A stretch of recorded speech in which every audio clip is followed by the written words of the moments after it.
The Five Nights at Freddy's 2 movie is coming out December 5th, and we just got our first big trailer, from the puppet to William flashbacks to even the wizards. This trailer had everything. So without further ado, please subscribe to the channel if you're new, and let's go frame by frame to break down every single Easter egg and detail that I could find. We start with a shot of a van driving along a road. Due to still thinking about the craziness that was Secret of the Mimic, I immediately thought this was Arnold's van for a second, but this van is actually a blue E250 Ford, and has the license plate ICDED something, and I'm hoping that when we can actually see it close up, it's a P, for it to stand for I See Dead People, a reference to the 1999 classic The Sixth Sense. The occupants of the van are new characters who are confirmed in the movie's Comic-Con panel to be the crew for a Paranormal Activity Hunters web show. One of the characters is played by Mckenna Grace, wearing headphones and carrying around what's either a microphone for journalism or an EMF or something to likely pick up supernatural occurrences. Another played by Tio Briones, confirmed to be named Alex, who is the videographer for the crew, and then the third I'm not too sure on who they are nor what they do for the crew, while the fourth we can later see here is actually a security guard played by Freddy Carter, who in an exclusive clip from Comic-Con is touring the crew around the location, and even mentions how Mangle was meant to be a part of a take apart and put back together attraction, and that kids can be so heartless. A clear reference to Phone Guy's calls in FNAF 2 about exactly this, how kids ripped apart Foxy to the point it became the Mangle.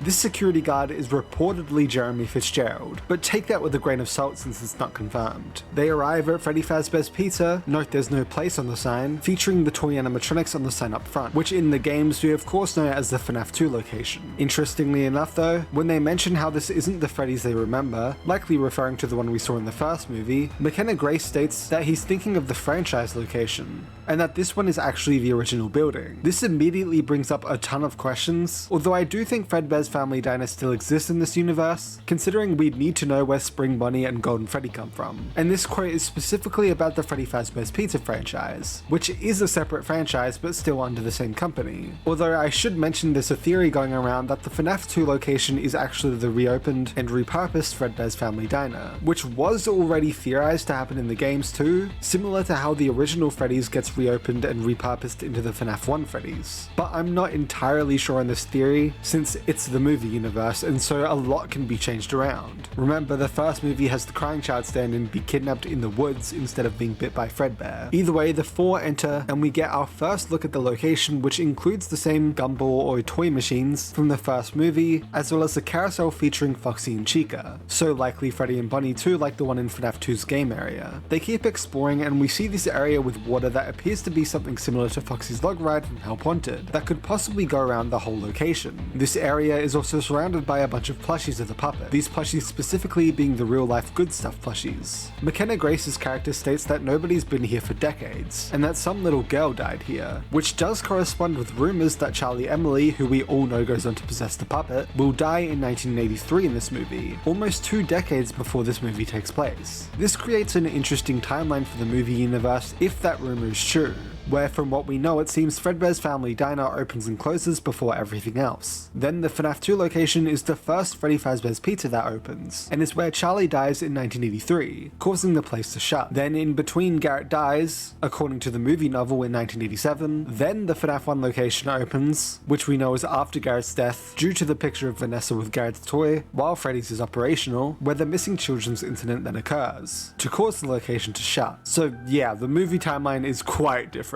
But theories aside, we then see some found footage shots. The first of a balloon boy prop, not the actual animatronic, that looks quite withered with his sign damaged. The next shot of what's probably the Kids Cove of the location, with a pirate ship themed ball pit, and it's likely where Foxy, what becomes Mangle, resides similar to the games. Also reminding me of the pirate ship with a hideout inside of it within Security Breach's Kids Cove. And we also see a shot of the security guard pulling open the show stage curtain to reveal the toy animatronics themselves, which are covered to protect them from dust, explaining how they're older than the classics, but still look new and shiny later on in the trailer. We then continue the found footage coverage, seeing a Toy Freddy mural on the ground, which was actually first revealed in a charity stream Dorco hosted, looking a lot cleaner. Then we see what seems to be the prize corner in the location, featuring the Good Stuff puppet plushie that I mentioned earlier, as well as the Toy Freddy plush, them exploring the boat ride area, and then Mckenna's character asking whether they hear the music box that's played in the background, playing My Grandfather's Clock just like FNAF 2 itself, and that was was also featured at the end of the first movie's credits. This leads Mckenna's character to head down a staircase into a creepy hallway with just one door that leads to a room specifically made for the puppet's music box. As we learn in the Comic-Con clip, the puppet, officially called in-universe as the Marionette, would come out of a trapdoor on stage and direct the animatronics during performances, which means this room is directly below the show stage. The music box then opens entirely and Mckenna's character screams, likely seeing the puppet come out of it, and I still predict this entire section will be at the start of the movie, as the cold open to introduce us to the new threats and the new location. Either way, after the Blumhouse logo, we then get a shot of a spinning wheel at the Fazfest, which the description reveals that the stories about what happened at Freddy's gets twisted into a campy local legend that then inspired the Fazfest to begin in town. We then cut to a shot of Vanessa and Mike on what appears to be a date at a fancy restaurant, catching up after their time apart, likely because of the coma Vanessa was in at the end of the movie, which the description reveals happened 1 year earlier. We learned in the Comic-Con panel that they're indeed heading in a romantic direction, as Mike's best friend Jeremiah is returning in the second film and is revealed to be skeptical of their romance. We then see this shot of Vanessa staring at the roof while trying to sleep, similar to Mike doing so in the first movie to dream about his brother and to find out about Afton. Although, as we saw in the first teaser and some behind the scenes images, it seems that Vanessa will instead be haunted by the traumatic memories of Afton and will be struggling with his everlasting presence through the movie. This is of course further hinted at when the next shot features William with his knife confronting them at the end of the first movie. We then learn that Abby misses her animatronic friends, creating toy versions of them for a school science fair, likely to share her experiences because, as we learned in the Comic-Con panel, people don't necessarily believe her about the ordeal that happened at Freddy's, and of her robotic friends. We even see this homemade toy version of Chica that interestingly enough contains the hands of the Endo 02s that the withered animatronics have,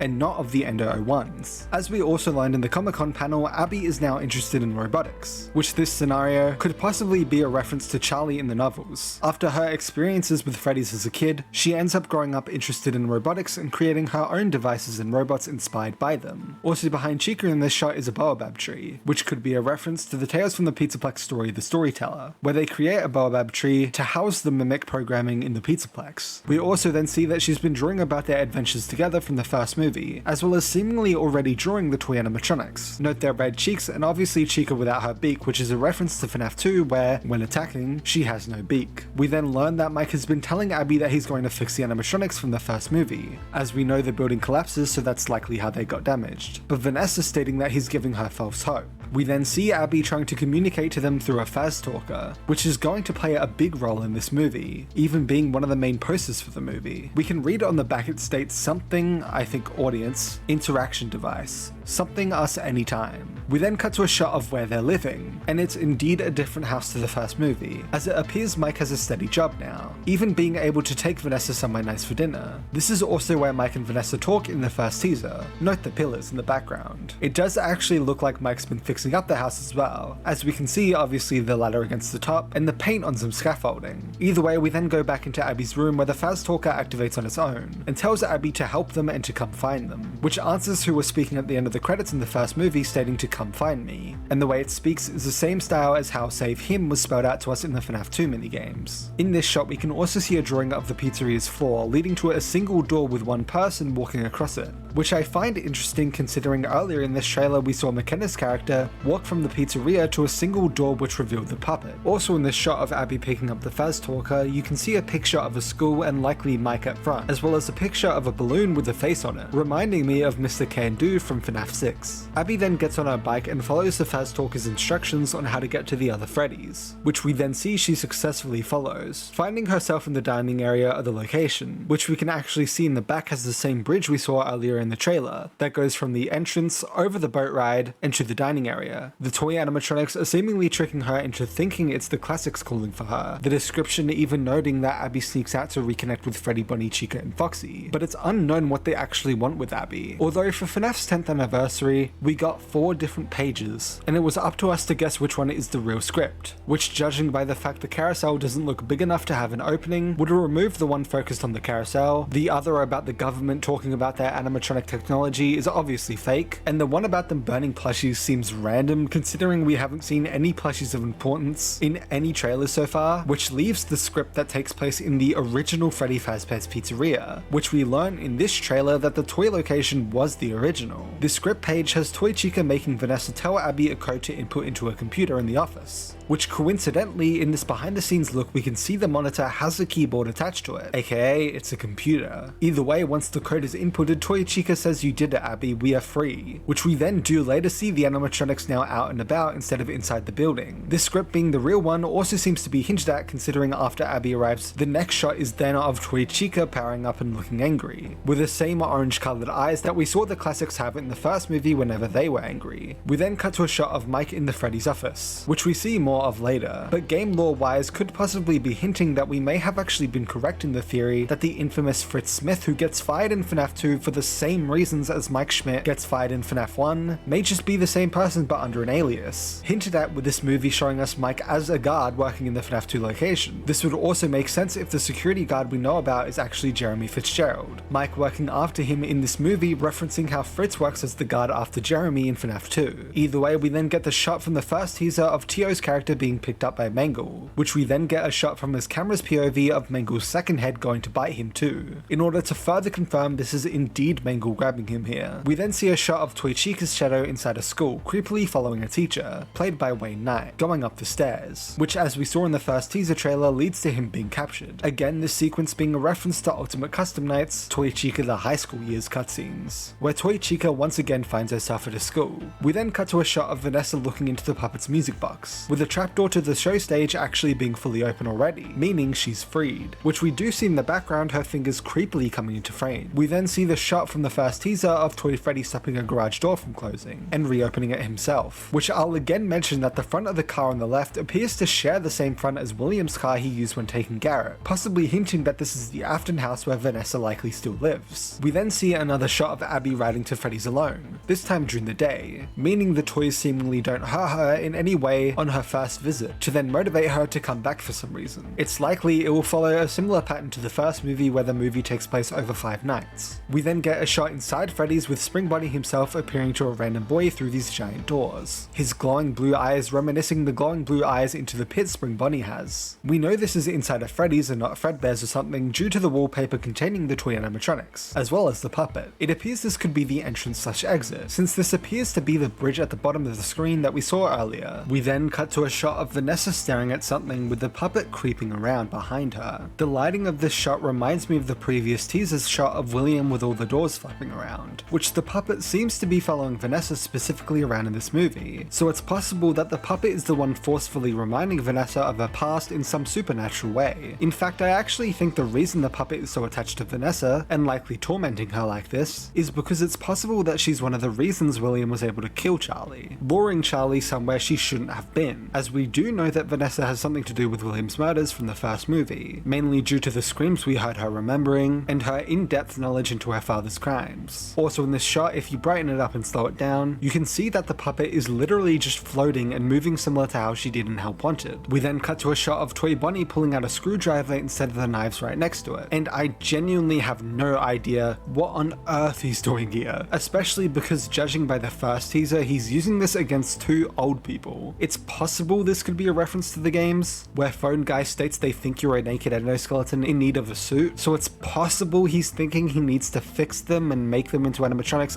I don't know. This is just weird. But we then see through Toy Freddy's POV of him walking around Fazfest, seeing people in costumes of Bonnie, Foxy, etc. Most of them seem shocked that a fully functional Toy Freddy is here, and the fact it's simply moving around on its own free will. He also laughs with the same laugh that Freddy has in FNAF 1. We then cut to a shot of Mike and Vanessa in the boat ride area, Mike actually inside the water, shining their flashlights on Balloon Boy's propellers which come from within the water. It also appears one of the investigators from the opening scene get into this water and possibly die, likely by Balloon Boy as well. We then see a shot of Vanessa driving her car away, with Mangle confirmed to be the one on top of the roof, which looks absolutely insane by the way, and who uses one of her legs, or his arms I can't tell, to hit through the front window. We then cut to an interesting shot of a girl screaming, seemingly holding the same kid we saw being lured by Spring Bonnie earlier. This is likely Charlie herself, played by Audrey Lynn Mary, and so if we follow the novel lore, this could be her brother Sammy that she's seemingly protecting. which may actually cause Spring Bunny to change from getting him to getting her instead, similar to the novels where it's revealed instead of killing him, he killed her. Or who knows, they both die and both possess the puppet. Either way, we then cut to an insane shot of William's fresh and unwithered Spring Bunny hunting someone through a hallway with his knife, which would likely be a part of the same flashback sequence revealing the death of Charlie. We then see a shot of Vanessa looking stressed before the Spring Bunny that's actually withered like the first movie grabs her forcefully, cutting to a shot of her standing up with a gun. Vanessa is definitely being tormented with her trauma through this movie. We then cut to a shot of withered Foxy with light flashing his eyes, causing him to shut them, which as we know in FNAF 2, withered Foxy is the only one the Freddy mask doesn't work against, and so to deter him you need to use the flashlight to his eyes. We then see the shots from the first teaser of Wayne Knight's character being pulled into a storage room of sorts, and who we see here gets seemingly strangled to death by toy Chica. In the background of all of these shots, we can also hear a voice telling someone, "Where are you gonna run to? I'm not done with you," which some believe to be William post Springlock with a new mangled voice, while some think it might be Henry, who is confirmed in this movie to be played by Skeet Ulrich, although I don't know why Henry would be threatening someone here. We then see Mike working at Freddy's, hearing something from the main hallway, which looks similar to FNAF 2 with a giant hallway and no doors. We can see on the right there's arcade machines, one seemingly called Nebula and Ninja, and I can't really make out the other two. Also on the left we can see a poster that interestingly reads, "Lassoing the Fun," which could be about Mangle, considering we've learnt through the modern games that the Foxy character went on cowboy adventures too.